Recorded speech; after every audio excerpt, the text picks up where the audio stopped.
So welcome. Today's Business Spotlight is with Mr. William Nolan from Addaptiv. William, good morning to you. How are you? Good, Tom. How are you keeping? All is good here? Oh, sure. Living the dream. Everything good. Thank you. So for all the viewers in Action Coach in our community, can you tell them what is it you do in Addaptiv? So yeah, Addaptiv, we're adaptive design and manufacturing. So we design and manufacture products with metal and plastic materials. We use 3D printing technology. So we use an industrial standard equipment to manufacture components for customers in any industry, any type of volume, any type of scale, to help reduce their time to market for products, to help them solve supply chain issues and get a more localized supply chain for their products. So this is all done in Ireland, down in Cork, and 3D printing. It's a fairly new industry, isn't it? Absolutely, yeah. Well, it's new to a lot of people, but it's not new to me. I've been working in the industry for over 10 years. In the med device industry, so it's something people probably weren't aware of, that it's produced. And you're only 20, and you're only 24. That's something. Yeah, I wish. That's fantastic. So tell me, Will, who would be a good customer? What do you describe a best customer for you? So we'll say obviously the best of our customer. We currently work in med tech, pharma, industrial, food manufacturing, automation, any of these industries. Anybody with a manufacturing process or a plant, or machines, or a product that's either metal or plastic. So it can be either a product that they're selling or a manufacturing process that they're using to manufacture a product. So we look at everything from spare parts, consumable parts, custom fixtures, tooling, jigs, right up to, sale of a product like consumer products, med devices, automotive products. These can be anything that you want to sell as well. So fantastic. And this is right in the doorstep. You don't have to go to China or anything else to get these things. That's it. That's the whole ethos of what we're trying to set up. Even before COVID was even a thing, we were trying to get people to start localizing how they were sourcing products and to try and get away from what we call the China price, as the whole sustainability impact of that is something that's really come to light now for a lot of people. But obviously with the changing circumstances with the global supply chain in the past 3 years, it's really showing the risks associated with people getting products from cheaper markets. So we're trying to transform how that's done.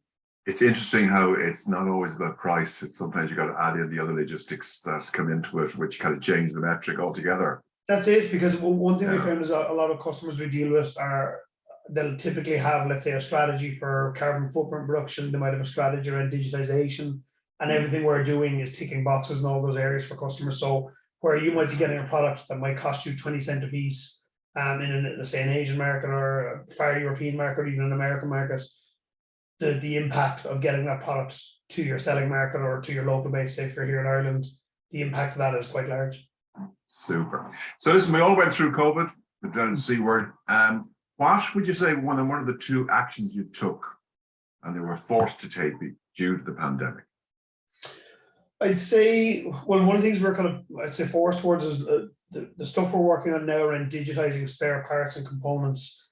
That originally was a kind of a side offering for us as part of the business. We were focused on new product development projects, but we quickly found that the demand for that was obviously catalyzed with everything that was happening with Suez Canal, Brexit, and COVID all happening together, and even more recently, obviously, with the Ukrainian war. So we quickly took focus on what was just a side offering on our website, and that became the core business. And that over a year and a half, then that just became our bread and butter. Isn't that interesting? So tell me, what's the biggest learning you've had since you became a business owner? Biggest learning? Yeah, there's a big difference of working when you're trying to maintain and sustain cash flow as opposed to just getting paid every week. That's been a huge learning. And I think as well, especially as we went through the early days of dealing with different projects and type of customers, finding out very early what the wrong customer was for us.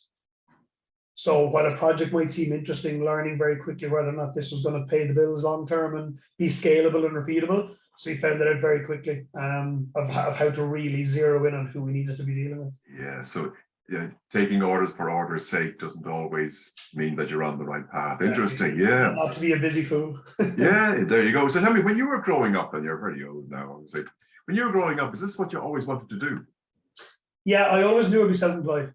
But in saying that, I did work in the industry, like I said, in the medtech industry for nearly 10 years. But when I was younger, I always had the ambition that I was going to be maybe in the building or construction industry or some form, and running my own business in some make, shape or form. So I only looking back now when people say it, you realizing the stuff you were doing as a child that was already laying the groundwork of looking out for opportunities, never accepting that I couldn't do anything because I couldn't afford it. I'd always find a way. Love that. Love that. So what have been the biggest issues that you have overcome? I would say the first one, but the biggest challenge was when it was just me on my own in the beginning. And obviously everything I was doing was all bootstrapped from the very beginning. So there wasn't a heavy investment in the beginning, so I couldn't build a team out. So trying to manage every single aspect of the business on top of the engineering side of things, that was a huge challenge to overcome. So getting people, the right people bought in early who could come in and kind of join in with us, knowing that they were not going to be paid fully for it, basically. Okay, so getting the right team, building that team has been an important focus for you as well. Absolutely, yeah. I think like not just the team that are working with them, but obviously advisors, mentors, and obviously getting access to fundraising and things like that. So building a network of people that you can kind of trust to talk to and will listen to you. That's a huge part of it as well. Which leads me to my next question here, which I have to ask. So would you believe in mentoring, coaching, and having people on your team that is important to your growth? 100%, because I think the biggest mistake people can make, and it's something I was doing in the early days, was getting tunnel vision and completely falling in love with your idea and not having it critiqued or having external eyes on it and being overprotective of what you thought it was going to be. So I mean, obviously I went through a startup accelerator program. I've been working with you over a number of months, and other people that I've made connections with and made good relationships with, and having that external view is absolutely critical. And it's very important that it's not friends or family. Interesting there, yeah. And I didn't pay him to say that, guys. I want you to know that. Yeah. So tell me, what have you learned most about yourself, Will, along this journey to date? Yes, that's an interesting one. I think the most thing I've learned about myself is, I suppose, validating my level of determination for things. Where I think what I found is when I was in industry working in kind of comfortable roles, you find yourself maybe losing that element of kind of drive and focus to get somewhere. So it kind of reiterated that for me, knowing that this is exactly who I am and this suits me. So whether it's good or bad, this is the type of thing that I like to do. Oh, you're in a very positive space. This is great. So tell me, looking forward then now, what does the future kind of look like to you, and what do you think the most obvious challenges are that you might be facing? Well, where we're at now, obviously 2022 is our year that we're trying to scale as quickly as possible. So obviously we kind of started off the year and kind of still organically growing, but going a lot quicker than previous 2021 and 2020. But obviously we're in the fundraising mode now of getting investment and additional grant funding to try and scale up what we're doing. So that's naturally the biggest challenge we're going to have to overcome is securing and finalizing all the fundraising and then building out a bigger team again. Excellent, excellent. So if you were to start, if you would talk to anybody here listening, what advice would you give to them about if they were thinking of going into business? I'm going to use the line that I've been telling to everyone, and I've been saying this for a long time. You don't do it because you like the idea of what it's going to deliver. Unless you enjoy and are willing to do what it is every single day, don't do it. So like you might like the idea of a business owner, you might have an idea, but unless you're willing to go through what the everyday is, this is not a means to an end. If you decide to do this, you need to be sure you want to do it. Excellent. So you got to have a bit of passion involved there as well. Absolutely, yeah. You have, no, not just passion. You have to be completely obsessed. I think obsession is a good thing in this instance. Fantastic, fantastic. There's a few movies about that where that's worked out the wrong way, but yeah, I mean, there's a healthy balance in all absolutely. these type of things, but I think that like the core of it, you have to have ultimate belief in what you want to do. I mean, because there's going to be so many times you're going to be tested on it, and there has been a lot of times I've been tested on it. In the early, I mean, we're only in this project about 3 years now, so. But it makes you stronger along the way too, I think, doesn't it? It does, and look, that for some people that might sound like a cliche, but it does, because as you say, like it doesn't get easier. The problems just have more zeros added onto them afterwards as you get bigger. So here's a kind of a hard question for some people. If you were to start your business Addaptiv again, would you do anything differently? I think I'd probably spend, like I did a lot of time in market research and talking to customers, because again, I had a good network through my previous industry experience of talking to people, but I would probably spend more time validating it before going down the road of just jumping into it and taking on finance to get machines and things like that and get our production set up. Because I think while we were actually very lucky in the environment that we're in, given that it was through lockdown and COVID, we were able to operate very leanly. So we were very lucky in that instance, and obviously we knew the whole engineering side of it inside out.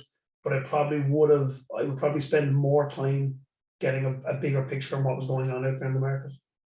Interesting. Okay. So the future is bright for 3D printing. I see lots of stuff online about houses being built by it and all sorts of different things. So it just seems to be the opportunities, I'd imagine, must be huge looking forward. That's it. And it's one of those things, because the industry is still in a huge rate of growth. It's still very much in its infancy. It's taking over and being introduced into mainstream areas in a lot of industries, as I said, right up to construction of homes. Yeah. So it was transforming over the last 15, 20 years in medtech, aerospace, and automotive. But now it's people like us who are introducing it to other industries, to companies who may have not have the ability to access it because of the cost of getting involved in it. But it's certainly changing the face of manufacturing everywhere. So we're perfectly positioned to capitalize on that. Well, very exciting. And tell me, I think you mentioned, what's the market in Ireland worth in 3D printing? I think you mentioned a figure to me some time back. Well, not just looking at 3D printing alone. So I mean, like what we're looking at, the market we're looking at here in Ireland is a $4.8 billion market. Sorry, say again, $4.8 billion of billion. Yeah, of imported components, be they're like metal or plastic parts for machinery and things like that. So our goal is, rather than having that imported into Ireland, we want to design and manufacture here in Ireland. So if you could get sort of 10% of that, that'd be okay for you, would it? That would be pretty okay, but we far loftier ambitions to get higher. Good man, that's we're going down a road of technology development now as well, to keep at the forefront of what's happening with the technology as well.